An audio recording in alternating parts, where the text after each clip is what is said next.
দেখছেন স্বাধীন সংলাপ, সৌজন্যে আলোক হেলথ কেয়ার হাসপাতাল। আজকে আপনাদের সাথে আছে আমি রেজন ফয়েজ।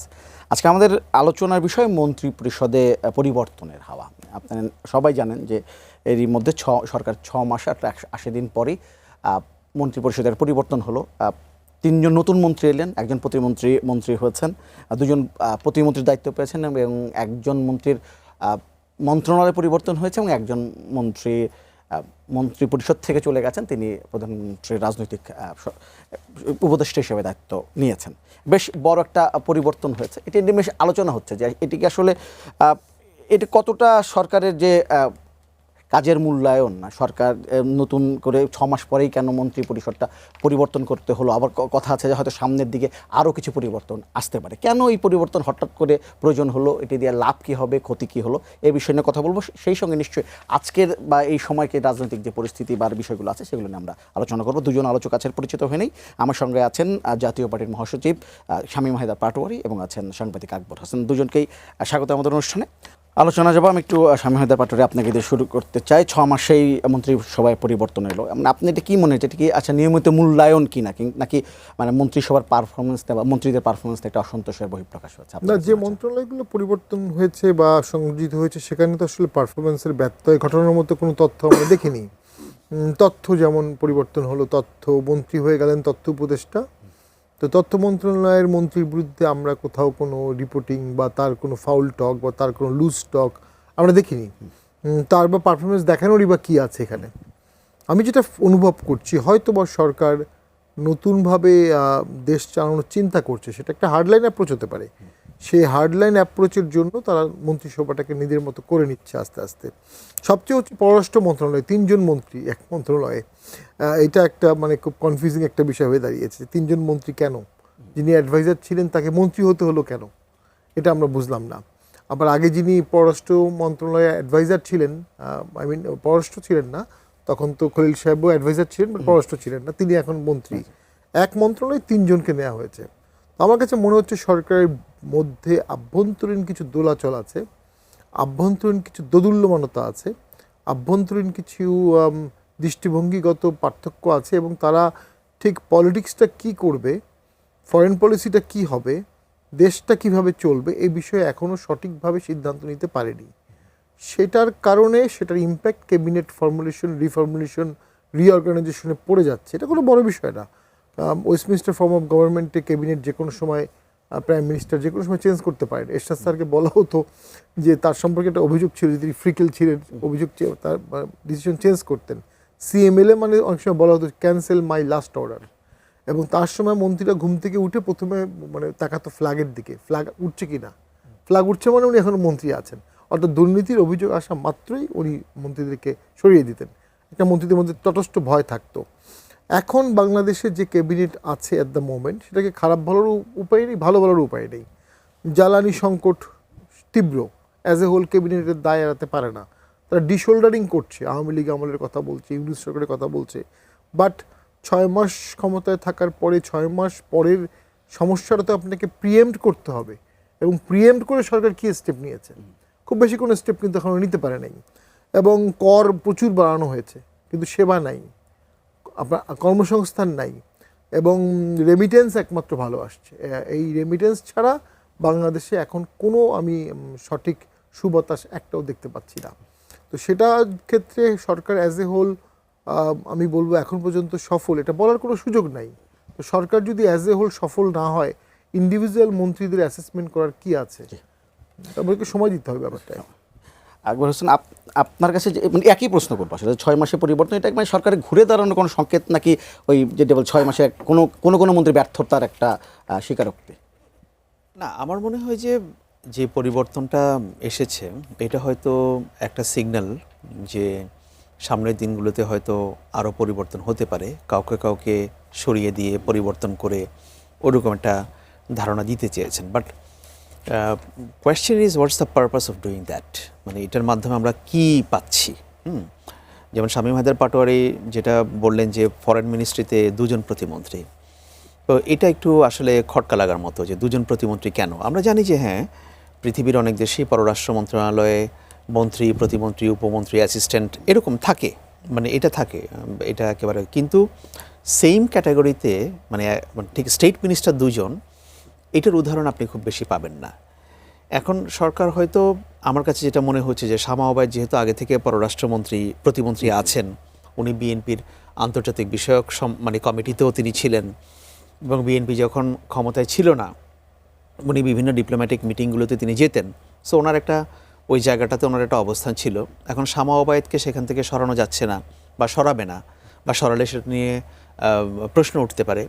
এখন হুমায়ুন কবিরকেও আবার হয়তো সরাসরি একটা অ্যাডমিনিস্ট্রেটিভ রোলে, এক্সিকিউটিভ রোলে নিয়ে আসতে চাচ্ছে সরকার, প্রধানমন্ত্রী, তো সেটাও আছে। এখন আমি যেটা দেখলাম যে পররাষ্ট্র মন্ত্রণালয়কে ভাগ করে দেওয়া হয়েছে, দায়িত্বগুলোকে ভাগ করে দেওয়া হয়েছে।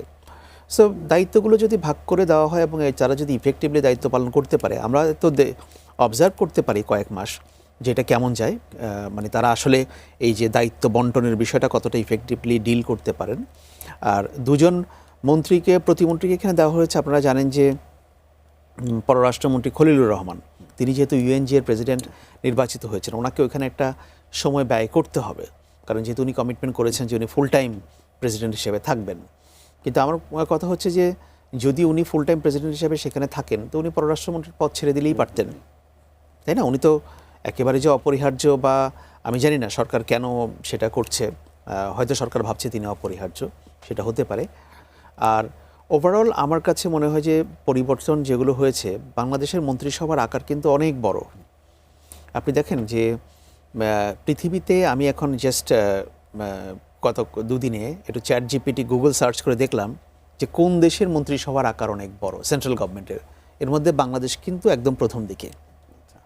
মানে আপনি যদি দেখেন যে মন্ত্রী, প্রতিমন্ত্রী, অ্যাডভাইজার, বিশেষ সহকারী মিলে এটা বিশাল সাইজ। তো সরকার বলছে যে তারা ব্যয় সংকোচন করতে চায়, একটা অস্টেরিটি মেজার্স নিতে চায়। তো সেটা যদি তারা নিবেই, তাহলে আপনি এত বড় আকারের একটা মন্ত্রিসভা রেখে আপনি কি বার্তা দিচ্ছেন? যদি আপনি সেই বার্তাই দেন, আপনার মন্ত্রিসভার আকার যদি ছোট না হয়, ইফেক্টিভ না হয়, এফিশিয়েন্ট না হয়, তাহলে তো আপনি অন্যদেরকে কী করে বলবেন যে আপনারা ব্যয় সংকোচন করেন, তাই না? আমাদের কিন্তু সরকারের আকার এমনিতেই বড়। আপনি দেখবেন যে সরকারি সংস্থাগুলোতে দেখবেন যে একজন ধরেন বিভিন্ন জায়গায় দেখবেন যে একজন সচিব, তার একজন একান্ত সচিব, আর একান্ত সচিবের একজন ব্যক্তিগত সচিব, ব্যক্তিগত সচিবের একজন সহকারী সচিব, আলটিমেটলি কাজের লোক দুজন, তাই না? আমরা কিন্তু এটা, আমি তো 1 বছর সরকারি চাকরি করে আসছি, সো আমার একটা, আমি কিছুটা আর কি দেখেছি যে আসলে, কিন্তু ব্যাপার হচ্ছে যে আপনি এফিসিয়েন্সি যদি বাড়াতে না পারেন, মন্ত্রিসভার আকার এই রদবদল করে এদিক সেদিক করে ডানে করবেন, বাঁয়ে করবেন, এটাতে খুব বড় বেশি পরিবর্তন হবে না। তবে একটা প্রশ্ন কিন্তু এখানে উঠেছে যে পররাষ্ট্র প্রতিমন্ত্রীর, ওনার নাগরিকত্ব নিয়ে। এবং আপনারা খেয়াল করবেন যে প্রথম আলো একটা রিপোর্ট করেছে যে পররাষ্ট্র প্রতিমন্ত্রী হুমায়ুন কবির, তিনি বাংলাদেশে জন্ম হলেও তিনি 2.5 বছর বয়সে ব্রিটেন চলে যান, এবং ডেফিনেটলি উনি ব্রিটিশ সিটিজেন। কিন্তু প্রতিমন্ত্রী হওয়ার আগে তিনি কি ব্রিটিশ সিটিজেনশিপ পরিত্যাগ করেছেন কিনা, এই বিষয়টা সরকারের স্পষ্ট করা উচিত। সরকার কি ল ভায়োলেট করছে কিনা বাংলাদেশের, এটা আমাদের জানতে হবে। আপনি নিয়োগ করেন প্রতিমন্ত্রী, কিন্তু আসলে ব্যাপারটা হচ্ছে কি, হ্যাঁ, এটা আমি মনে করি সরকারকে একটা ব্যাখ্যা, মানে এটা ডিমান্ড করে এখন। কারণ একজন বিদেশি নাগরিককে আপনি, সে যদি তার নাগরিকত্ব পরিত্যাগ না করে সেখানে, তাহলে আপনি কি করে তাকে সেখানে প্রতিমন্ত্রী বানাবেন?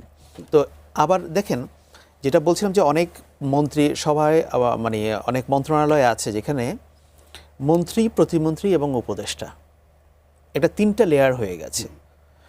ধর্ম মন্ত্রণালয়ে কি বাংলাদেশে সত্যি 2জন মন্ত্রীর প্রয়োজন আছে? বা ধরুন তথ্য মন্ত্রণালয়ে বাংলাদেশে সত্যি 2জন মন্ত্রীর প্রয়োজন আছে? মানে মন্ত্রী প্রতিমন্ত্রীর কথা বলছি। এরকম আরও অনেক মন্ত্রণালয় দেখবেন আপনি, যেখানে আমাদের অনেক বেশি করতে হবে, যেমন ধরেন শিক্ষা, স্বাস্থ্য, হ্যাঁ, যোগাযোগ ব্যবস্থা, এগুলোতে আমাদের প্রয়োজন আছে, কারণ হয়তো একজনের পক্ষে এত কিছু ডিল করা সম্ভব না, ইভেন স্বরাষ্ট্র। কিন্তু যেখানে নাই সেখানে আমার কাছে মনে হচ্ছে যে লোকবল বেশি। এবং আমার কাছে এই মন্ত্রিসভার রদবদলটা বা যোগ বিয়োগটা আমার কাছে মনে হয়েছে এটা হয়তো কাউকে অ্যাকোমোডেট করার জন্য, কাউকে খুশি করার জন্য ওই জায়গা থেকে নেওয়া হয়েছে, এটা এফিসিয়েন্সির জায়গা থেকে নেওয়া হয় নাই। আমি একটু স্বামী হতে পারি, একটু মন্ত্রিসভা নিয়ে একটু বলি যে পরিবর্তনগুলো আসছে যেভাবে আসছে, এবং শোনা যাচ্ছে হয়তো আগামী কিছুদিনের মধ্যে আরেকটা পরিবর্তন আসতে পারে, এমন একটা আলোচনা আছে, 5-6 জন নতুন মন্ত্রী বা এরকম আসতে পারে। তো এই আলোচনা যে পরিবর্তন, যেভাবে পরিবর্তনটা দেখছেন, এটা আপনি কতটা আসলে চিন্তা ভাবনা করে পরিবর্তন করা হচ্ছে মনে করছেন, নাকি আসলে একবার হোসেন যেটি বললেন যে অনেককে হয়তো এখানে আনতে হবে, কাছের লোক কাউকে আনতে হবে, এর জন্য করা হচ্ছে। দেখুন, প্রায় 6 সালের পর থেকে বিএনপি ক্ষমতার বাইরে, প্রায় 19 বছর পরে ভোটে ক্ষমতায় এসেছেন। এর মধ্যে প্রায় 17 বছর মাননীয় প্রধানমন্ত্রী বিদেশে ছিলেন। এই 19 বছর যারা পার্টিতে কন্ট্রিবিউট করেছে বিভিন্নভাবে, তাদেরকে সামহাও অ্যাকোমোডেশন দেওয়ার চেষ্টা বিএনপি করছে, এটা খারাপ না। কিন্তু সমস্যাটা হচ্ছে কয়েকটা। আপনি তো আর এই ড্রাইভিং জানেন না এমন কাউকে আপনার গাড়ি চালাতে দিবেন না, পাইলট না এমন কাউকে তো বলবেন না প্লেনটা চালাও। তাহলে দেশ চালানোর দায়িত্ব যাদেরকে দিচ্ছেন তারা আসেও দেশ চালাতে অভিজ্ঞ কিনা। দেশ চালাতে গেলে সাবেক সচিব, সাবেক আর্মি, সাবেক রাজনীতিবিদ, সাবেক মন্ত্রী বা এমপি, এরা ছাড়া আসলে দেশ চালানো যায় না, অভিজ্ঞতা সম্পন্ন লাগে। আর খুব আইডিয়ালিস্টিক, রোমান্টিক, অ্যাডভেঞ্চারিজম লোকজন আসে, অনেকবার আসছে বাংলাদেশে, অনেকবার, অনেক সময় খুব ভালো কিছু করতে পারেনি। এটা কাঠামোগতভাবে অ্যাকসেপ্ট করা যায় না। যেটি ভাই বললেন খুব একটা রাইটলি পয়েন্ট, যে অভিযোগ আছে যারা বিদেশি নাগরিক এবং দেশি নাগরিকত্ব রিলিংকুইশ করেনি, গিভস আপ করেনি, অ্যালিজিয়েন্স টু ফরেন ন্যাশনাল যাদের আছে, সংবিধান স্পষ্ট বলে দিয়েছে তারা কোনোভাবেই সংসদ সদস্য হতে পারবে না, মন্ত্রী হতে পারবে না। কারণ আপনার মন্ত্রী যখন হচ্ছেন তখন আপনি রাষ্ট্রের অনেক সিক্রেট বিষয় নিয়ে হ্যান্ডেল করছেন। আপনি আরেক দেশের নাগরিক হয়ে আমাদের দেশের সিক্রেট জিনিস জানবেন, আপনি তো এটা রাষ্ট্রবিরোধী কাজ করতে পারেন। সে কারণে এই প্রভিশনটা করা হয়েছে। তো সেইটা তো স্পষ্ট করে কেউ এখনো পর্যন্ত বলেনি, কিন্তু এটা একটা বড় সমস্যা। দ্বিতীয় প্রবলেম যেটি হচ্ছে, মন্ত্রিসভার কারণে যে খরচ বাড়ছে, এই খরচটা সরকার অকারণে বাড়াচ্ছে। অ্যাডভাইজার হলে আমি দেখেছি অ্যাডভাইজারের রুমে যাই না, এখন নাকি অ্যাডভাইজারের রুম দেয়নি, বাট একসময় দেখেছিলাম বিশাল রুম তাদের, বিশাল তাদের শান শৌকত, তাদের ওয়াশরুমই বিশাল। অনেক ভদ্রলোকের ড্রয়িং রুমের থেকে অ্যাডভাইজারদের ওয়াশরুম বড়, মন্ত্রীদেরও তাই। মন্ত্রীদের কন্টিনজেন্সি বিল থাকে, রুম ডেকোরেশনের বিল থাকে, বই কিনতে পারে, তারা খাইতে পারে, খাওয়াইতে পারে, বিদেশ গেলে একজনকে নিতে পারে, তার সাথে তার পিএস যাবে, এপিএস যাবে, এটা হিউজ একটা বহর যায়। এই বহরটাকে বড় করে আসলে লাভ কী হচ্ছে? আমি মনে করি সরকার কিংকর্তব্য বিমূঢ় হয়ে আছে এবং সরকার উপলব্ধি করতে পারছে ইকোনমিক সলিউশন ইমিডিয়েট না। সরকার উপলব্ধি করতে পারছে পলিটিক্যাল ক্রাইসিস নিয়ে সমস্যা সামনে আছে, এবং সরকার সেক্ষেত্রে এই ধরনের আই ওয়াশিং কাজ করছে, ডাইভার্সন টেকনোলজি, যে নতুন করে মন্ত্রিত্ব চেঞ্জ করছে, মিডিয়া অ্যাটেনশনও ডাইভার্ট হচ্ছে, কিন্তু সমস্যাগুলো তো সমাধান হয়নি। আমি খুব দুঃখের সাথে বলবো, গত 6 মাসে বর্তমান সরকার কি একটাও পলিটিক্যাল বা ইকোনমিক প্রবলেমের সলিউশন করেছে বা দেখাতে পেরেছে বা আশা দেখাতে পেরেছে? মন্ত্রী নিজের মুখে বলেছে 2 বছর লাগবে জ্বালানি সমস্যার সমাধান হতে। 2 বছর দেশ চলবে কিভাবে? অর্থনীতি চলবে কিভাবে? ফ্যাক্টরি বন্ধ হয়ে যাবে, কর্মসংস্থান কি হবে, ব্যাকআপ প্ল্যান কি, কন্টিনজেন্সি প্ল্যান কি আছে আপনার? সেটা তো বলছে যে এটা আওয়ামী লীগ সরকারের দায় না, ওটা তো আপনি ডিশোল্ডারিং করার সবাই চেষ্টা করবে, আর ডিশোল্ডারিং করার চেষ্টা করলেই তো হলো না। আপনিও তো 6 মাস আছেন, আপনি তো আরও থাকবেন 2 বছর, আপনার কি প্ল্যান? সেখানে আমি মনে করি সরকার অনেকাংশেই বুৎপত্তিপরতা দেখাতে পারছে না এবং তাৎক্ষণিক সিদ্ধান্ত দেখাতে পারছে না। হয়তোবা সিদ্ধান্তটা বিভিন্ন লেয়ারে ডাইভার্ট হয়ে আছে, তো সেটার কারণেও হতে পারে। অথবা আরেকটি বাস্তব সমস্যা হচ্ছে 17 বছর ক্ষমতার বাইরে থাকার কারণে স্বাভাবিকভাবেই বিএনপির একটা ওয়াইজ ম্যান ক্রাইসিস দেখা যাচ্ছে। যারা দেশ চালানোর অভিজ্ঞতা ছিল তারা অনেকেই মারা গেছেন, রিটায়ার্ড করেছেন, চলে গেছেন, অথবা বিএনপি তার দলীয় অনুগত আমলা পাচ্ছে না, কারণ 17 বছরে তার অনুগত আমলারা বা তার মতাদর্শে আমলারা অনেকেই চলে গেছে। এখন যে আমলারা আছে তারা এই আমলের বা আওয়ামী লীগ আমলের নিয়োগপ্রাপ্ত, প্রমোশন প্রাপ্ত, এটা কোনো ব্যাপার না। তাদেরকে বিএনপি মোটিভেট করলে তারা বিএনপির পক্ষে কাজ করবে। আমার ধারণা বিএনপি তাদেরকে মোটিভেট করতে চাচ্ছে না, পারছে না। বিএনপি করছে গণহারে সাসপেন্ড, বরখাস্ত।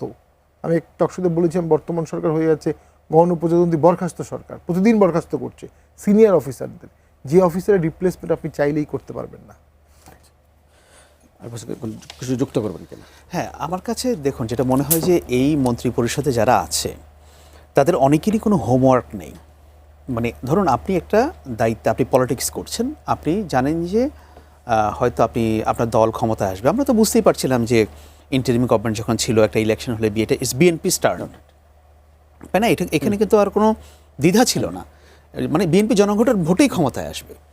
সো বিএনপির যারা পলিটিক্স করে তাদের কি উচিত ছিল না যে আমি যদি মন্ত্রী হই, আমি যদি সরকারে যাই, তাহলে কোনো একটা বিষয়, আমি যে এত বছর পলিটিক্স করছি, আমি আমার একটা এক্সপার্টিস গড়ে তুলি, যে যেটাতে বুঝে। কেউ হয়তো মিডিয়া ভালো বুঝতে পারে, কেউ কৃষি ভালো বুঝতে পারে, কেউ অর্থনীতি ভালো বুঝতে পারে, কেউ জ্বালানি ভালো বুঝতে পারে, অনেক কিছু হতে পারে। কিন্তু ওভারঅল যারা এই মন্ত্রিসভায় এসছে তাদের অনেকেরই কোনো হোমওয়ার্ক নেই।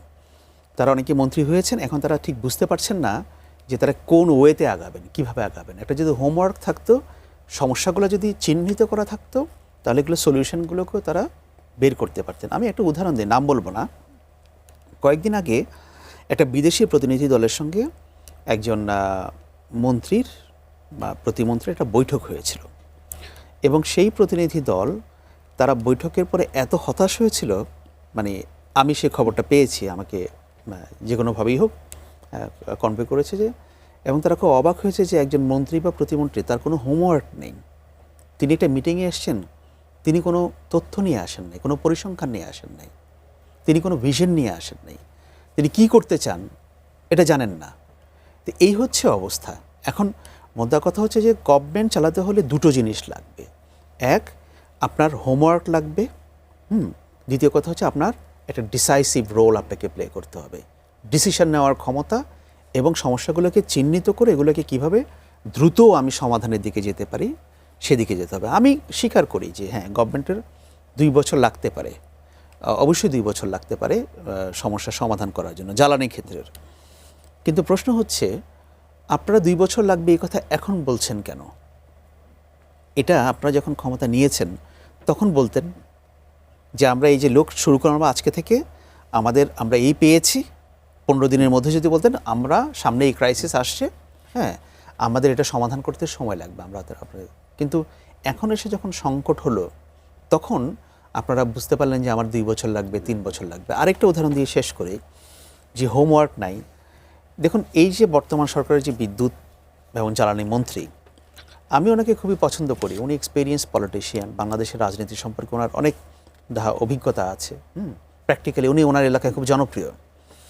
কিন্তু এই বিদ্যুৎ মন্ত্রীকে উনি যখন আগে প্রতিমন্ত্রী ছিলেন, বিএনপি 2001 থেকে 2006 সালে ছিল, তখন ওনাকে ব্যর্থতার জন্য সরিয়ে দেওয়া হয়েছিল। 20 বছর পর বিএনপি ক্ষমতায় এসে সেই একই ব্যক্তিকে প্রতিমন্ত্রী থেকে পূর্ণমন্ত্রীতে আনলো।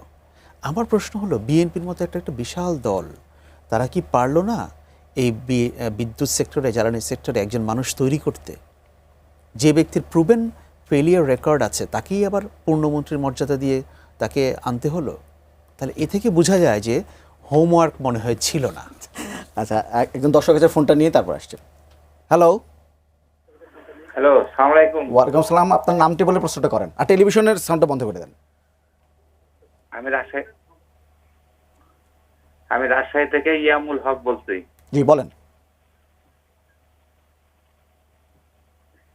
আমার কথা হলো, জি জি বলেন। এই যে পররাষ্ট্র মন্ত্রী, ফুলমন্ত্রী, প্রতিমন্ত্রী একজন ছিল, আরেকজন নিয়োগ দিল। হ্যালো, জি জি শুনতে পাচ্ছি, বলেন। আমার শামীম ভাইয়ের কাছে, আমরা দুইজন কাছে প্রশ্ন, বাংলাদেশে অর্থনৈতিক সংকট, এই মন্ত্রী আকার বাড়াইতেছে, হ্যাঁ, সার সংকট, বিদ্যুৎ সংকট ইত্যাদি, মন্ত্রী আকার ছোট করলে একটু ভালো হয় না? এটাই আমার প্রশ্ন। জি ধন্যবাদ। আমরা এই বিষয়টা নিয়ে কথা বলেছি এর মধ্যে। আমি একটু স্বামীদের পাটোয়ারি, আপনি উত্তর দিলে দিবেন। আমি আরেকটা বিষয়টা যুক্ত করতে চাই। এই সরকার যখন দায়িত্ব নেয় তখনই কিন্তু 80 দিনের একটা বিধি দিয়ে চললো যে 6 মাসে একটা মূল্যায়ন হবে মন্ত্রীদের, এবং 6 মাস পরে কিন্তু এই রদবদল দেখলাম, এবং আরও রদবদলের কথা আমরা শুনছি।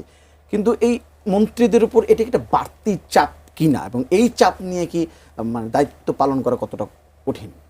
না, এই চাপটা কোনো, যারা মন্ত্রী হয়েছে তারা তো আসলে ডিজার্ভিংই ছিল, যারা হলেন তারা তো আসলে তখনই হওয়ার কথা ছিল, তখন কেন হয়নি এটি বরঞ্চ প্রশ্ন।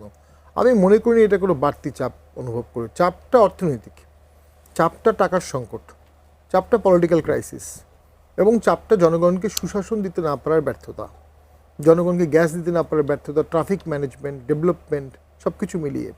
এর মধ্যে সরকার বিশাল সোশ্যাল সেফটি নেট করেছে, বিশাল পে স্কেলের চিন্তা করছে, এবং 40,000 কোটি টাকা বেতন বাড়বে এই সময়। পে স্কেল হলে ইনফ্লেশনের উপর ভয়াবহ চাপ পড়বে, প্রাইভেট সেক্টর আরও চাপে পড়বে। প্রাইভেট সেক্টর জ্বালানি পাচ্ছে না, লোন পাচ্ছে না, কীভাবে চলবে? অসংখ্য প্রতিদিন একটা দুটো করে ফ্যাক্টরি বন্ধ হচ্ছে, আমাদের চারপাশে আমরা দেখছি প্রতিদিন অসংখ্য ফ্যাক্টরি। আমি দেখছি তারা বিদ্যুৎ বিল দিতে পারছে না, রিট করে আবার অনেকে দিচ্ছে, অনেকে দিচ্ছে না। অর্থাৎ প্রাইভেট সেক্টর ব্যাপক চাপে পড়ে গেছে। এই চাপে পড়া প্রাইভেট সেক্টরকে টেনে তোলার মতো আমি কোনো আলাদিনের চেরাগ সরকারের হাতে দেখছি না, কোনো সদিচ্ছাও দেখছি না। সরকার এই বিষয়ে অনেকটা আলগা মনোভাবে আছে যে এটি যা হবার তাই হবে। সরকারের কাছে কিছু অস্ত্র আছে, আওয়ামী লীগের বিরোধিতা করা, অথবা আওয়ামী লীগের ঘাড়ে দোষ দিয়ে দেওয়া, ইউনূস স্যারের ঘাড়ে দোষ দিয়ে দেওয়া, ভারতের সাথে দ্বন্দ্বে জড়িয়ে যাওয়া, ডাইভার্সন করে দিলে তারা ভাবছে সমস্যার সমাধান হবে। বাট আমি মনে করি এগুলো কখনোই কোনো সাস্টেইনেবল সলিউশন না।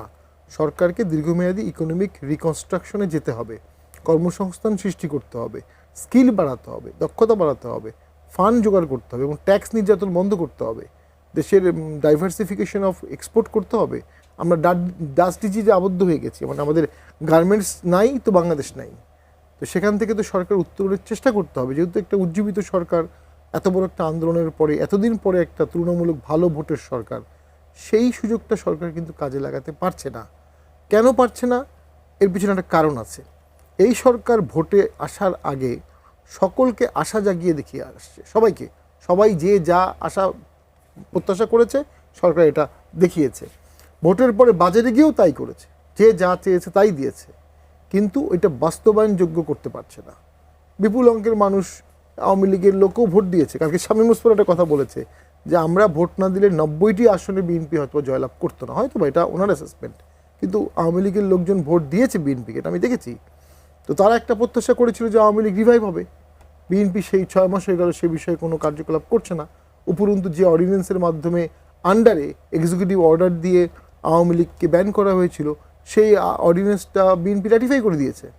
তো বিএনপি যদি র্যাটিফাই না করতো, অটোমেটিক বাই ডিফল্ট কিন্তু আওয়ামী লীগ রিভাইভ করতো। আওয়ামী লীগের রিভাইভাল হওয়া না হওয়াটা ব্যাপার না, কিন্তু ওই যে প্রত্যাশাটা তৈরি হয়েছিল এটা কেন হলো?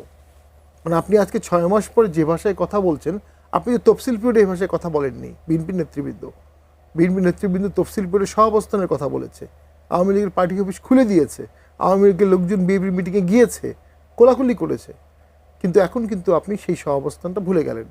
ফলে দেশের একটা সলিউশনযোগ্য পলিটিক্যাল ক্রাইসিস সলিউশন না করে রেখে দিলেন।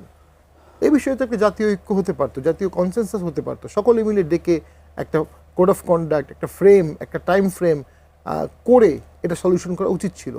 আপনি ক্যান্সার রেখে দেবেন, একটা পলিটিক্যাল সলিউশন কিন্তু ক্যান্সার বাড়বে, এটা কমবে না বাংলাদেশের মতো দেশে। আপনি সেটা সমাধান না করে রেখে দিলেন, আর ইকোনমিক রিকনস্ট্রাকশন হবে অটোমেটিক্যালি ইপসো ফ্যাক্টো। ক্যাবিনেট আপনি ফেরেস্তা দিয়ে করলেও দেশ চালাতে পারবে না এই প্রেক্ষাপটে। এখন দর্শকের ফোনটা নিয়ে আমরা আসছি। হ্যালো হ্যালো, জি, আসসালামু আলাইকুম ওয়া রাহমাতুল্লাহ। ওয়ালাইকুম আসসালাম। আপনার নামটি বলে প্রশ্নটি করেন। আসসালামু আলাইকুম ওয়া রাহমাতুল্লাহ। আমি মোহাম্মদ জামশেদ ইসলাম সন্দ্বীপ থেকে বলছিলাম। জি বলেন।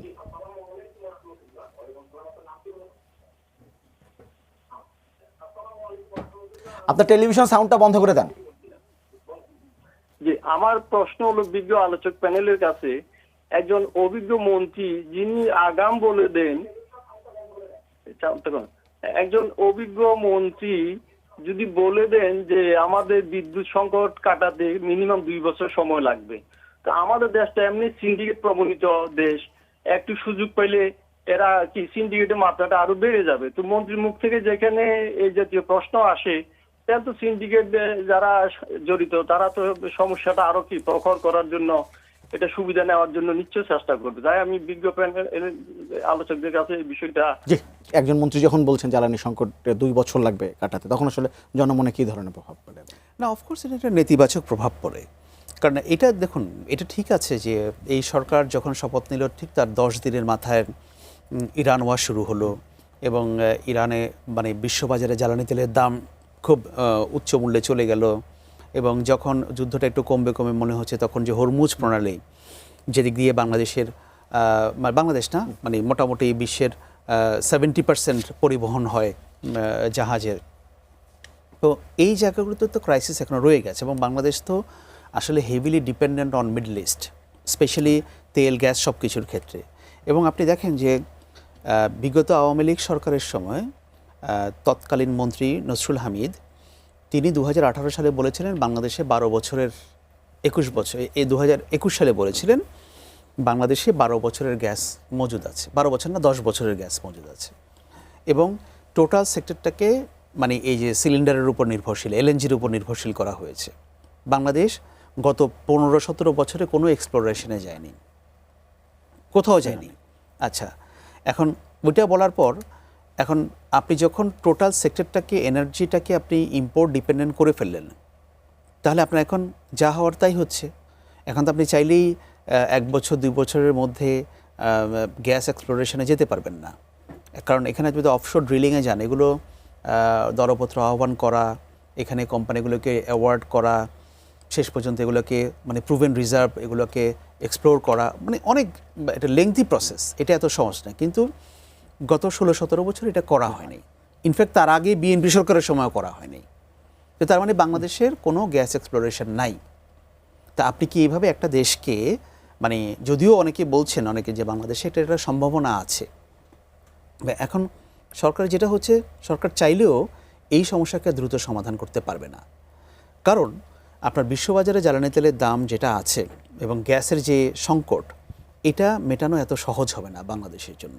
কিন্তু সমস্যা হচ্ছে, মন্ত্রীরা যখন পাবলিকলি কথাগুলো বলে, এটা 2 রকমের অর্থ হয়। এক হচ্ছে মানুষ শুনতেও চায় যে আচ্ছা কী কারণে সমস্যা হচ্ছে আমরা শুনি, আবার যখন বলে তখন বলে যে আমরা তো কোনো আশার আলো দেখতে পাচ্ছি না। দ্যাট ইজ দ্য প্রবলেম, ওইখানেই সমস্যাটা হচ্ছে আর কি। আচ্ছা, আমি একটু আপনার কাছে আসতে চাই। আজকে আমাদের একটা শিরোনাম আমি দেখেছি, কুড়িগ্রামে ডিলারের গুদাম ভেঙে 202 বস্তা সার নিয়ে গেছেন কৃষকেরা। এই আমরা বিকেলের দিকে ঘটনা, এবং পরে পুলিশ এসে আবার করে 30 বস্তার মতো সার 33 বস্তা উদ্ধার করেছে। মানে আপনার কাছে আমার প্রশ্ন হচ্ছে, সামনে যে ঘটনা, এটাকে আপনি বিচ্ছিন্ন কোনো ঘটনা দেখবেন নাকি আসলে সামনে কোনো বড় ঘটনার সংকেত দিচ্ছে? না, এখন পর্যন্ত বিচ্ছিন্ন ঘটনা হিসেবেই দেখবো, কারণ একটি জেলায় একটি ঘটনা ঘটেছে, 200 বস্তা সার, এটা এমন কিছু না। কিন্তু বিএনপির লাস্ট রিজিমে কিন্তু সার নিয়ে ঘটনা ঘটেছিল, এবং সার নিয়ে আন্দোলন করার সময় কৃষকদের গুলি পড়ে কিন্তু 5 জন কৃষক মারা গিয়েছিল, উত্তরবঙ্গেই খুব সম্ভবত। তো সেইটার তো একটা নিদর্শন আগে আছে। মূল ব্যাপারটা হচ্ছে দেশে খাদ্য সার, এটা একটা কঠিন ম্যানেজমেন্টের বিষয়। এই ম্যানেজমেন্টটা সরকার করতে না পারলে সংকট দেখা যাবে, সংকট থেকে সংশয় হবে, সংশয় থেকে কৃষকরা প্যানিকড হবে, মজুতদাররা প্যানিকড হবে, তারা মজুত করবে। এবং এই গত 6 মাসে বা 2 বছর ধরেই ন্যাচারালি আগের গভর্নমেন্টের যে ডিলাররা ছিল তাদেরকে পরিবর্তন করে নতুন ডিলারের একটা দৌড় সৃষ্টি হয়েছে। এটার মধ্যে বাণিজ্যিক উদ্দেশ্যও আছে, সার ডিলার, গ্যাস ডিলার এবং আপনার খাদ্য গুদামে যারা থাকে ওএমএস ডিলার, এদেরকে চেঞ্জ করে দেওয়া হয়েছে, আইন পরিবর্তন করে খুব ইলিগালি রেট্রোস্পেক্টিভলি চেঞ্জ করে দেওয়া হয়েছে। ফলে নতুন যারা আসছে তারাও কিন্তু এই মজুদ ব্যবসা বুঝতে বুঝতে বুঝতে কিন্তু তারা একটা খাদ্য সংকট দেশে হয়ে যেতে পারে। তো যেটি দরকার এই টোটাল ম্যানেজমেন্টের জন্য দক্ষ আমলা, দক্ষ টিওনো, দক্ষ খাদ্য কর্মকর্তা, দক্ষ সার কর্মকর্তা, কৃষি কর্মকর্তা, এদের একটা সমন্বয় লাগবে। সেই সমন্বয়টা সরকারের এখনও হচ্ছে কি না আমরা ডাউটফুল। 74 সালে বাংলাদেশে দুর্ভিক্ষ হয়েছিল, ইভেন 76-এর মনন্তর যখন হয়েছিল ব্রিটিশ পিরিয়ডে, অমর্ত্য সেন ক্যাটাগরিক্যালি তার বইতে লিখেছেন একদম স্পষ্ট, জনসংখ্যা অনুপাতে খাদ্যের কোনো সংকট ছিল না, সংকট ছিল গণতন্ত্রের, ম্যানেজমেন্টের এবং মজুতদারি, প্রচুর পরিমাণ মজুতদারি হয়েছিল। সার সংকটের গুজব হলেই মজুতদারিরা সার মানে মজুত করবে, এই মজুদের বিরুদ্ধে দেশব্যাপী মোবাইল কোর্ট করা বা এটাকে উদ্ধার করা, সেটার মতো কাঠামো এখনও দেশে গড়ে ওঠেনি। সেটা যদি গড়ে না ওঠে তাহলে সরকার সেটা বাস্তবায়ন করবে কিভাবে? তো আমি মনে করি কুড়িগ্রামের বিষয়টা সরকারের আমলে নেওয়া উচিত ভয়ঙ্করভাবে। এবং সার বিষয়ে কি অবস্থা দেশের, অনেকে বলছে ভবিষ্যতে গ্যাস সংকট হলে, কাঁচামাল সংকট হলে, সারের উৎপাদন সমস্যা হলে সঠিক সময়ে, যে সময়ে সারটা লাগবে ওই সময় সার নাও পেতে পারে।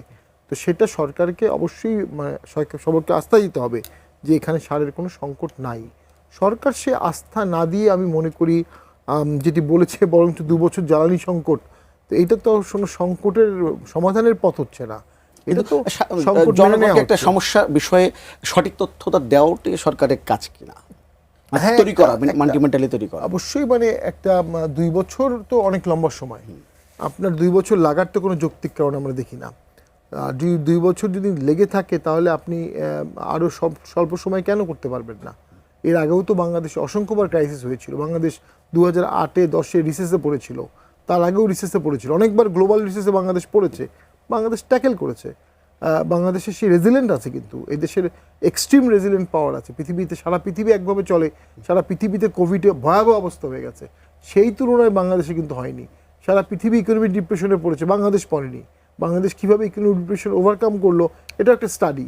তো বাংলাদেশের 2 বছর লাগবে জ্বালানি সমস্যার সমাধান করতে, আমি তো মনে করি এত ভঙ্গুর না। যদিও আমি জ্বালানি বিষয়ে আমার ন্যূনতম অভিজ্ঞতা নাই, এক্সপিরিয়েন্স নেই, পড়ালেখাও নাই, কিন্তু আমি মনে করি এই মন্তব্যটি খুবই উইক মন্তব্য।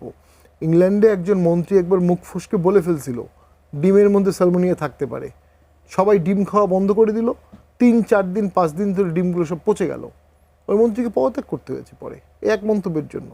তো যারা শিল্প কারখানা প্যানিক সিচুয়েশনের দায়িত্বে থাকবেন তারা তো আশা দেবেন এবং সঠিক পিকচার দিবেন। যদি জ্বালানি ক্রাইসিস থেকেই থাকে এখন এই মুহূর্তে, এটি সমাধানে সরকারের এই মুহূর্তে একটা পথ ঘোষণা করে দেওয়া উচিত, যাতে জনগণ আশ্বস্ত হয় এবং কালোবাজারি মজুতদারি তারা যেন কোনো অপচেষ্টা না করে। দেশে কিন্তু খাদ্য ম্যানেজমেন্ট, সার ম্যানেজমেন্টের সংকটের কারণে ছোটোখাটো দুর্ভিক্ষ হওয়ার সম্ভাবনা আছে, সেটি সরকারকে মাথায় রাখতে হবে। বলছেন যে সংকটগুলোর কথা আমরা বলছি, বিশ্ব ব্যবস্থার কারণে, নানা সংকটের কারণে হতে পারে, বড় সংকট আসতে পারে। এই যখন অবস্থা তখন রাজনৈতিক একটা সংকটে বা আলোচনা আছে, সেখানে আপনি বিরোধী দলের এই 6 মাস যদি বিরোধী দলের ভূমিকা কেমন দেখেন? মানে এই সংকটগুলো নাকি আসলে তাদের ভূমিকা সরকার যত বেকায়দা পড়ুক সেভাবে যাচ্ছে কিনা তারা? এখন পার্লামেন্টারি ডেমোক্রেসিতে বিরোধী দলের রোলটা কি, এটাই মানে আমাদের আসলে বোঝাটা গুরুত্বপূর্ণ। বিরোধী দল সরকারকে অ্যাকাউন্টেবল করবে এবং সরকারের যৌক্তিক বা যে সমস্ত ব্যাপারগুলো আছে, সমালোচনা বলুন বা তাদের ভুলগুলো বলুন, সেগুলোকে ধরিয়ে দেবে। এখন আমাদের এখানে আসলে আমরা তো একটা বহু বছর ধরে একটা কালচারের মধ্যে ছিলাম যে আমরা বিরোধী রাজনীতি বলতে বুঝি যে বিরোধী দল মনে হয় যদি হরতাল না ডাকলে তাহলে মনে হয় প্রপারলি সরকারের সমালোচনা করা হচ্ছে না, বা বিরোধী দল হরতাল অবরোধ না ডাকলে তারা মনে হয় সরকারের সঙ্গে মিশে আছে, এরকম একটা ধারণা আমাদের এখানে আছে। এখন যেটা হচ্ছে যে আপনি দেখেন বিরোধী দলের আমি বলবো যে হ্যাঁ, তাদের যতটা তারা বেশি রাজনৈতিক প্রসেস নিয়ে, কনস্টিটিউশন, জুলাই সনদ, এগুলো নিয়ে তারা যত বেশি সোচ্চার, মানুষের দৈনন্দিন যে চাহিদাগুলো আছে সেগুলো নিয়ে মানে তাদেরকে আমি অতটা সোচ্চার হতে দেখছি না। যেমন একটা উদাহরণ যদি দেই, সরকার এখন একটা পে স্কেলে চিন্তাভাবনা করছে। তো সরকার এই পে স্কেলটা দিবে এমন একটা সময়ে ভাবছে যখন বাংলাদেশে একটা ইকোনমিক ক্রাইসিস চলছে। এটা তো সরকারই স্বীকার করছে যে না, পয়সা নেই, টাকা নেই, কিন্তু এটার কিন্তু বিরোধী দল কিন্তু কোনো বিরোধিতা করছে না যে এই সময় এসে এই পে স্কেলটা বাস্তবায়ন না করাটা ঠিক হবে না। আপনি শুনেছেন কোথাও?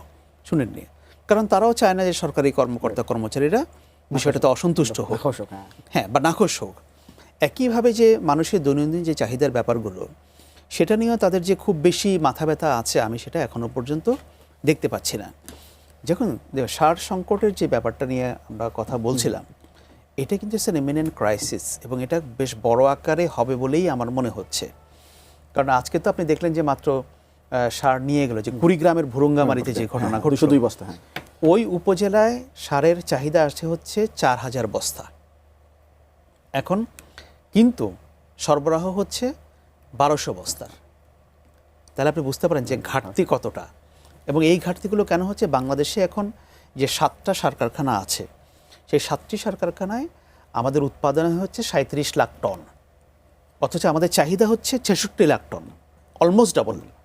কিন্তু সেই 37 লাখ টনের মধ্যেও কিন্তু এই যে গ্যাস সংকটের কারণে সার কারখানাগুলো বন্ধ হয়ে যাওয়ার কারণে আমরা মাত্র 11 লাখ টনের মতো প্রডিউস করতে পারছি। তার মানে গ্যাপটা কোথায় আপনি বুঝতে পারছেন? এবং বাংলাদেশের সারের কিন্তু একটা বড় অংশ বিভিন্ন ধরনের সার সৌদি আরব, কাতার, ওইসব জায়গা থেকে আসে। সো ওইখান থেকে আসার ক্ষেত্রে একটা সরবরাহজনিত সমস্যা তৈরি হয়েছে। কারণ আজকে যে আপনার ডিলারের কাছ থেকে সেখান থেকে নিয়ে লুট করা হচ্ছে, এটা যে আগামীকাল অন্য জায়গায় হবে না, সেটা কিন্তু এই সম্ভাবনা বা এই আশঙ্কা উড়িয়ে দেওয়া যায় না। সুতরাং এই সমস্যাটা কিন্তু প্রকট। এটা কি সরকার কিভাবে ম্যানেজ করবে এটা সরকার জানে। শুধু বললে হবে না যে না আমাদের কোনো ক্রাইসিস নাই, ক্রাইসিস অবশ্যই আছে। অর্থনীতি চলেই হচ্ছে ডিমান্ড অ্যান্ড সাপ্লাইয়ের উপর। যদি ডিমান্ডের চাইতে যদি সাপ্লাই কম হয়, সেখানেই মানুষের একটা উদ্বেগ তৈরি হয়, সেখানেই একটা বিশৃঙ্খলা তৈরি হয়। সাপ্লাই সমান সমান থাকলে বা বেশি থাকলে এটা হয় না। তো সেটাই আমরা দেখতে পাচ্ছি। স্বামী হদের পাটের একদম শেষ দিকে চলে এসেছি। একটু রাজনীতি নিয়ে যদি বলি, যে সংকটের কথা আমরা শুনছিলাম, অর্থনৈতিক সংকটের কথা আছে, আইন শৃঙ্খলা নিয়ে এক ধরনের আলোচনা আছে। সামনের দিকে রাজনীতি যদি বলি, স্থানীয় সরকার নির্বাচন কিছুদিন পর, এই ব্যাপারগুলো মিলে রাজনীতি আসলে কতটা প্রভাবিত হবে বা রাজনীতি আসলে কোন দিকে যাবে? দেখুন, সরকারের জন্য একটা বাম্পি রাইড দিয়েই সরকার শুরু হয়েছে, একটা মানে খুব ডিফিকাল্ট সময়ে সরকার ক্ষমতায় আসছে। লোকাল গভর্নমেন্ট ইলেকশনে যদি সরকার খুবই উদার হয়, 100% ফেয়ার ভোট করে, সেখানে সরকারের মহাবিপর্যয় হওয়ার সম্ভাবনা আছে কয়েকটা কারণে। এক হচ্ছে লোকালি জামাত খুব কম্প্যাক্ট ভোট থাকে তাদের ভোটগুলো, অন্য পার্টির ভোটগুলো ভাগ হয়ে যায় লোকাল প্রার্থীর কাছে। জামাতের ভোট কম হলেও এটা এক বাক্সে পড়ে। এই এক বাক্সে পড়ার কারণে জামাতের চেয়ারম্যান আগেও অনেক বেশি ছিল। ইভেন আওয়ামী লীগের আমলেও লোকাল গভর্নমেন্টে ভাইস চেয়ারম্যান এগুলো কিন্তু অনেক জামাতের ছিল। জামাত সেখানে একটা অ্যাডভান্টেজ পেতে পারে। আর যদি সরকার আগ্রাসী হয় তাহলে সারা বিশ্বের সামনে, সারা দেশের সামনে সরকারের একটা নগ্ন রূপ দেখা যাবে। তো আমি যেটা অনুভব করি, যেহেতু অনেক অমীমাংসিত রাজনৈতিক প্রশ্ন আছে এবং মানুষ অসন্তোষ আছে, লোকাল গভর্নমেন্ট ইলেকশন সরকারের জন্য একটা বড় চ্যালেঞ্জ হবে। এটাকে সুষ্ঠুভাবে করা, আবার পলিটিক্যাল পারপাসটা সার্ভ করা। তবে হ্যাঁ, লোকাল গভর্নমেন্ট সরকারের জন্য দরকার, কারণ সরকার তো অনেক দিন ক্ষমতার বাইরে। তার লোকাল অ্যাডমিনিস্ট্রেশনটা তৈরি না থাকলে সে তার এজেন্ডা বাস্তবায়ন করবে কিভাবে। তো আমি মনে করি এর মধ্যে প্রশাসকটা একটু নিয়োগ করে দিয়েছে নিজেদের। এটা সম্পূর্ণ অসাংবিধানিক, এটা সম্পূর্ণ অগণতান্ত্রিক। প্রশাসক দেয়া হবে যখন সীমানা নির্ধারণ হবে না। আপনি নতুন একটা আইন করেছেন, একটা নতুন সিটি কর্পোরেশন বা উপজেলা করলেন, এটা সীমানা নির্ধারণ পর্যন্ত আপনি একজন প্রশাসক দেবেন। তার টাইম টেবলও আছে, 3 মাস বা 6 মাস। সে সীমানা নির্ধারণ করে ভোটার লিস্ট করে দিয়ে সে চলে যাবে। দেন লাস্ট গভর্নমেন্টের সময় করা হলো বিশেষ পরিস্থিতিতে প্রশাসক দিতে পারবেন।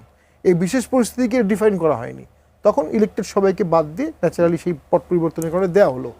এখন ওই বিশেষ পরিস্থিতি ওই সময় ঠিক ছিল, ওটা দিয়ে এখন বিএনপি প্রশাসক দিচ্ছে। আবার যাদেরকে প্রশাসক দিচ্ছে তারা নিজেরাই আবার ভোট করবে। তো যিনি প্রশাসক তিনিই ক্যান্ডিডেট হবেন সামনে। এটাতে হিউজ কনফ্লিক্ট অফ ইন্টারেস্ট হবে। তো প্রশাসক দ্বারা প্রশাসিত হওয়ার জন্য তো বাংলাদেশের 24-এর আন্দোলন হয়নি। বিএনপির উচিত অবিলম্বে লোকাল গভর্নমেন্ট ইলেকশনগুলো দিয়ে দেয়া এবং এখানে তার সুষ্ঠু ভোট করা। এটি একটা নতুন নিদর্শন সৃষ্টি হবে। রাজনীতির সামনে আসলে কোন দিকে যাচ্ছে? না, এটা বিএনপির জন্য একটা টাফ কল হবে লোকাল গভর্নমেন্ট ইলেকশনটা। কারণ এটা ঠিক যে এমনিতেই বাংলাদেশে একটা অ্যান্টি ইনকামবেন্সি ফ্যাক্টর থাকে অলওয়েজ। যখন যে সরকার থাকবে মানুষজন সরকারকে পছন্দ করে না। কিন্তু 6 মাসে কি সেই পরিস্থিতি হয়েছে? হ্যাঁ, 6 মাস। দেখুন, 6 মাস বলতে মানুষ তো সব কিছুর জন্য সরকারকে রেসপন্সিবল বলবে, তাই না? আপনার অন্য কাউকে তো আর করবে না, এটা আমাকে করবে না, আপনাকেও করবে না। যারা পাওয়ারে থাকবে তাদেরকেই করবে। এখানে 6 মাস বা 1 বছর বলে কথা না, একদিনের জন্য হলেও করে, তাই না? আপনার প্রফেসর ইউনূসকে রেসপন্সিবল করেছিল না? উনি যখন সরকার গঠন করেছেন বা দায়িত্ব নিয়েছেন, তখন বাংলাদেশে থানা বলতে কিছু ছিল না, তাই না? অ্যাডমিনিস্ট্রেশন বলতে কিছু ছিল না, তারপরে তো করেছে। তো এখন মানুষ এটা করবে, ওটা কোনো অসুবিধা নাই, ওটা করতেই পারে। কিন্তু বিএনপির জন্য এটা একটা টাফ কল, কারণ যদি সুষ্ঠু ইলেকশন তারা দেয় তাহলে তাদের একটা দলীয় বিপর্যয় ঘটবে দলের প্রার্থীদের। আর যদি না দেয় তাহলে বিএনপি গণতন্ত্রকে কার্টেল করছে, ভোটাধিকার হরণ করছে, ওই প্রশ্নগুলো সামনে আসবে। কিন্তু তারপর আমি মনে করি যে সরকার যদি তাকে লোকাল গভর্নমেন্ট ইলেকশনগুলোর দিকে যেতেই হবে, এটার কোনো বিকল্প নাই এবং এটা অতি দ্রুত যাওয়া উচিত। কারণ দীর্ঘ সময় ধরে প্রশাসক সেখানে বসে থাকতে পারে না এবং যে কনফ্লিক্ট অফ ইন্টারেস্টগুলো তৈরি হওয়ার একটা সম্ভাবনা দেখা যাচ্ছে, এগুলো যাতে না হয় সেগুলোকে রিজলভ করে সরকার একটা যদি অবাধ, সুষ্ঠু এবং নিরপেক্ষ লোকাল গভর্নমেন্ট ইলেকশন দিতে পারে, সেখানে সরকার দলীয় প্রার্থী বা ক্ষমতাসীন দলের প্রার্থীরা খারাপ করলেও সেন্ট্রাল গভর্নমেন্টের যে ইমেজ সেটা ভালো হবে, সেটা ক্ষতিগ্রস্ত হবে বলে আমার মনে হয় না। আচ্ছা, শামীম পাটোয়ারি, যদি আমি এই সরকার 6 মাস, এই সরকারের অনেকগুলো আমরা চ্যালেঞ্জের কথা বললাম, সমালোচনার জায়গায় আছে, এই 6 মাসে সফল কোথায় হয়েছে তারা? সফল একটাই হয়েছে, রেমিটেন্স। আর সফল একটা হয়েছে যে 6 মাসে কোনো বড় আন্দোলন তারা হতে দেয়নি। আমি মনে করি মোটা দাগের সফলতার মধ্যে একটি আছে যে দেশে কিছুটা স্ট্যাবিলিটি এসেছে, কিছুটা। আরেকটা হচ্ছে মাননীয় প্রধানমন্ত্রীর সাদাসিধে চলাফেরা, সাদাসিধে কথাবার্তা, তার সফট অ্যাটিটিউড। এখনও কিন্তু বিএনপি কোনো অ্যাগ্রেসিভ অ্যাটিটিউড কোনো দলের প্রতি দেখায়নি। এটি একটি সফলতা। বিএনপি ক্ষমতায় এসেই কোনো দলের বিরুদ্ধে তীব্র অ্যাগ্রেসিভ হতে পারতো, আওয়ামী লীগের বিরুদ্ধে হতে পারতো, সেটা এখনও হয়নি। তার সাদাসিধে চলাফেরা এবং ঘোলাফেরা মানুষের মধ্যে এটি জনপ্রিয়তা পেয়েছে। তবে রাষ্ট্র পরিচালনা তো নিষ্ঠুর বাস্তবতার খেলা, যেটি আমার ভাই বললেন। ডক্টর ইউনূস স্যারের অনেক জাস্টিফিকেশন ছিল তার ফেইলিওর না হওয়ার বা সফল না হওয়ার, কিন্তু কেউ কিন্তু জাস্টিফিকেশনগুলো কনসিডার করেনি, আমরাও করিনি, কেউ করবেও না। তাকে মোটা দাগে এটা একটা সেলফলেস জব, মানে কমপ্লিটলি থ্যাঙ্কসলেস জব। তো মাননীয় প্রধানমন্ত্রীকে কিন্তু ডেলিভারি দিতে হবে এই ডিফিকাল্ট টাইমে, ডিফিকাল্ট পলিটিক্যাল টাইমে, ডিফিকাল্ট ইকোনমিক ক্রাইসিসে মানুষকে সুশাসন দিতে হবে, অর্থনীতি দিতে হবে, চাকরি দিতে হবে, ভিসা দিতে হবে, বিদেশে লোক পাঠাতে হবে, এই ট্রিটমেন্ট দিতে হবে, সার, খাবার, কেমিক্যাল, পেস্টিসাইড, ওষুধ, কত কিছু, খুব ডিফিকাল্ট। সেটি আমি মনে করি সেই ক্ষেত্রে বাংলাদেশে অবশ্যই আরও পেশাদারিত্ব দরকার। রাষ্ট্র পরিচালনায় পেশাদারিত্বের অভাব দেখছি আমরা। আপনার কাছে কি মনে হয় 6 না, মাসের সফল? আমি তো সরকারকে দুভাগে ভাগ করি, একটা হচ্ছে সরকারের পলিটিক্যাল সাইড আর একটা হচ্ছে অ্যাডমিনিস্ট্রেটিভ সাইড। এতক্ষণ ধরে আমরা যে কথাগুলো বললাম এগুলো হচ্ছে অ্যাডমিনিস্ট্রেটিভ সাইড। পলিটিক্যাল সাইডে আমি মনে করি সরকার মোটামুটি একটা পলিটিক্যাল কালচারে পরিবর্তন আনার একটা ইঙ্গিত তারা দিচ্ছে এখনও পর্যন্ত। সামনে কী হবে আমরা সেটা জানি না। প্রধানমন্ত্রী শপথ খাওয়ার আগে, ইলেকশনে জেতার পরেই তিনি বিরোধী দলের নেতাদের বাসায় গিয়েছেন, তাদের সঙ্গে দেখা করেছেন, এই কাজগুলো করেছেন, যেটা বাংলাদেশে অতীতে কখনো হয়নি। এরপর আমরা দেখতে পাচ্ছি যে হিউম্যান রাইটসের যে ব্যাপারগুলো, আমরা অতীতে হিউম্যান রাইটস নিয়ে যে সমস্ত বাড়াবাড়ি দেখতাম এগুলো কাটিল করার জন্য, সেখানেও এখন আমরা বড় ধরনের কোনো হিউম্যান রাইটস ভায়োলেশন আমরা ব্যত্যয় দেখিনি। এবং মিডিয়া ফ্রিডমের কথা আমরা যদি বলি, ফ্রিডম অফ এক্সপ্রেশন, যেটা আমরা আফটার 5th of August আমরা যেটা দেখতে পাচ্ছি মোটামুটি সেটাই বজায় আছে এখনও পর্যন্ত। আমরা এই যে আমরা ধরেন টিভি টক শোতে কথা বলছি, সোশ্যাল মিডিয়াতে বলছি, লিখছি, এগুলো নিয়ে সরকার খুব বেশি মানে মানুষের মত প্রকাশের স্বাধীনতায় আঘাত করা ওই জায়গায় তারা এখনও পর্যন্ত যায়নি। সো এই জায়গাগুলোতে ডেফিনেটলি গভর্নমেন্টের ক্রেডিট আছে। সমস্যা হচ্ছে অ্যাডমিনিস্ট্রেটিভ অ্যান্ড ইকোনমিক, এই জায়গাটা তাদেরকে অ্যাড্রেস করতে হবে। জি, আপনাদের দুজনকে ধন্যবাদ আমার সাথে যুক্ত হওয়ার জন্য। আমাদের সময় আজকে শেষ। দর্শক, আজকের অনুষ্ঠান নিশ্চয়ই আপনারা দেখেছেন এবং আমরা প্রত্যাশা করছি যে মন্ত্রিপরিষদে যে মন্ত্রিসভায় যে পরিবর্তনটি এসছে সেটি আসলে ইতিবাচকভাবেই যাবে এবং সামনে যে পরিবর্তন আসার কথা শুনছি সেটিও আসলে ইতিবাচকভাবে এবং আমরা সেটা সুফল পাবো, এই প্রত্যাশা নিয়ে আমরা শেষ করব। আর নিশ্চয়ই আগামী পর্বে আবারও দেখা হবে। ততক্ষণ পর্যন্ত ভালো থাকবেন, সুস্থ থাকবেন, এই টিমের সঙ্গে থাকবেন।